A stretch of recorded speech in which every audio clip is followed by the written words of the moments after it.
నమస్తే, welcome to Andhraprabha. నేను ప్రశాంత్. రాజేంద్ర నగర్లోని నేషనల్ పోలీస్ అకాడమీలో లైంగిక వేధింపుల కలకలం రేగింది.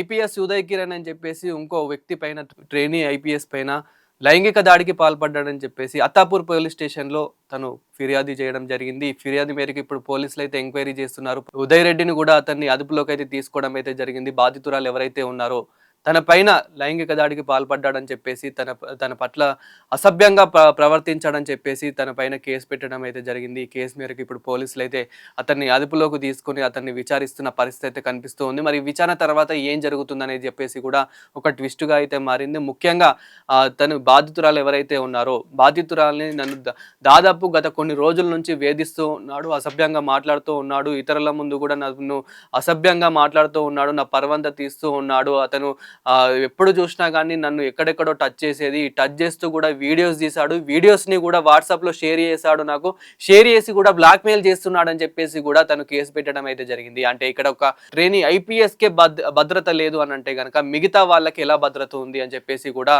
మిగతా వాళ్ళు ఇప్పుడు ట్వీట్ చేస్తున్న పరిస్థితి అయితే కనిపిస్తూ ఉంది. ఇప్పుడు ఐపీఎస్ ఉదయ్ రెడ్డి ఎవరైతే ఉన్నారో ఇతన్ని కఠినంగా శిక్షించాలి, ఇతని పైన కఠినంగా చర్యలు తీసుకోవాలి, ఇతని పైన కఠినంగా ఇప్పుడు ఎంక్వైరీ చేయాలి అని చెప్పేసి కూడా చాలామంది ట్వీట్లు చేస్తున్న పరిస్థితి కనిపిస్తూ ఉంది. చాలామంది కామెంట్లు చేస్తున్న పరిస్థితి కనిపిస్తుంది.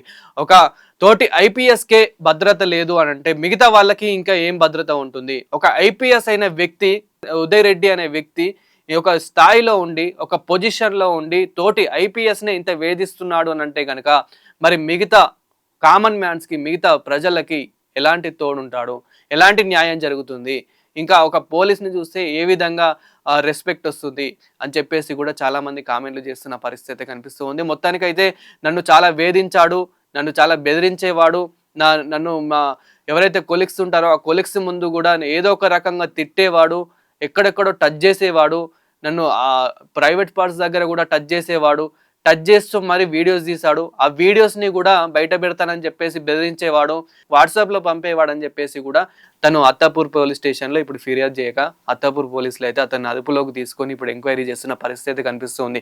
సో మొత్తానికైతే ఇప్పుడు అతని ఫోన్ని కూడా అదుపులోకి తీసుకున్నట్లయితే తెలుస్తూ ఉంది. తన ఫోన్ని కూడా ఇప్పుడు ఏ విధంగా మరి నిజంగానే కాల్స్ చేశాడా, నిజంగానే బ్లాక్మెయిల్స్ చేశాడా, ఎన్నిసార్లు కాల్స్ చేశాడు, వాట్సాప్లో కూడా ఏ విధంగా చాట్ చేశాడు, ఏ విధంగా వీడియోస్ పంపాడు, అతని ఫోన్లో కూడా ఇలాంటి ఏమైనా అసభ్యంగా వీడియోస్ ఉన్నాయా అని చెప్పేసి కూడా ఇప్పుడు పోలీసులు అయితే ఎంక్వైరీ చేస్తున్న పరిస్థితి అయితే కనిపిస్తూ ఉంది. సో మొత్తానికైతే అతన్ని అదుపులోకి తీసుకోవడం జరిగింది. దీనిపైన చాలా మంది కామెంట్లు చేస్తున్న పరిస్థితి కూడా కనిపిస్తూ ఉంది. అలాంటి వారిని అసలు వదలకూడదు, ఏదేమైనప్పటికీ ఇప్పుడు ఎంక్వైరీ చేయండి, ఎంక్వైరీ చేసినప్పటికీ అతను కనుక నిజంగానే అలా చేశాడు అంటే కనుక కఠినంగా అతనికి శిక్ష పడాల్సిందే అని చెప్పేసి కూడా చాలామంది ట్వీట్లు చేస్తున్న పరిస్థితి కనిపిస్తూ ఉంది. ఒక తోటి ఐపీఎస్కే భద్రత లేదు అని అంటే కనుక మిగతా వాళ్ళకి ఎలాంటి భద్రత ఉంటుంది? ఏదేమైనా సరే కఠినంగా శిక్షించాలి అని చెప్పేసి కూడా కఠినమైన ఆయనకి చట్టం ప్రకారం ఏ శిక్ష పడుతుందో అది శిక్ష పడాలి అని చెప్పేసి కూడా చెప్పడం అయితే జరుగుతుంది. కానీ ఇక్కడ పోలీసులు ఏం చెప్తున్నారు అంటే కనుక సో విచారణకి మాత్రం కొద్ది సమయం పడుతూ ఉంది. ఇది కంపల్సరీ ఇలాంటిది మనం A to Z pin to pin enquiry చేయాలి కాబట్టి అతన్ని అదుపులోకి అయితే తీసుకోవడం జరిగింది. ఇప్పుడు విచారిస్తున్నాము. ఈ విచారణకి కొద్దిగా సమయం పడుతుంది, కేటాయించాలి అని చెప్పేసి కూడా సో వాళ్ళు చెప్తున్న పరిస్థితి కనిపిస్తూ ఉంది. ఇటు పక్కన అత్తాపూర్ పోలీసులు అయితే చెప్తున్న పరిస్థితి కనిపిస్తూ ఉంది. సో ఇక్కడ ఇంకో పక్కన చూసుకుంటే కనుక తోటి ఐపీఎస్ బాధితురాలు ఎవరైతే ఉన్నారో తన పక్కన తన న్యాయవాదులు కూడా ఏమని అంటున్నారు కనుక తొందరలోనే అతన్ని కోర్టుకి అప్పచెప్పాలి, తొందరలోనే అతను చేసిన ఏవైతే తప్పులు ఉంటాయో అవిటిని బయట పెట్టాలి పోలీసులు అని చెప్పేసి కూడా వాళ్ళు కూడా కోరుతున్న పరిస్థితి కనిపిస్తూ ఉంది.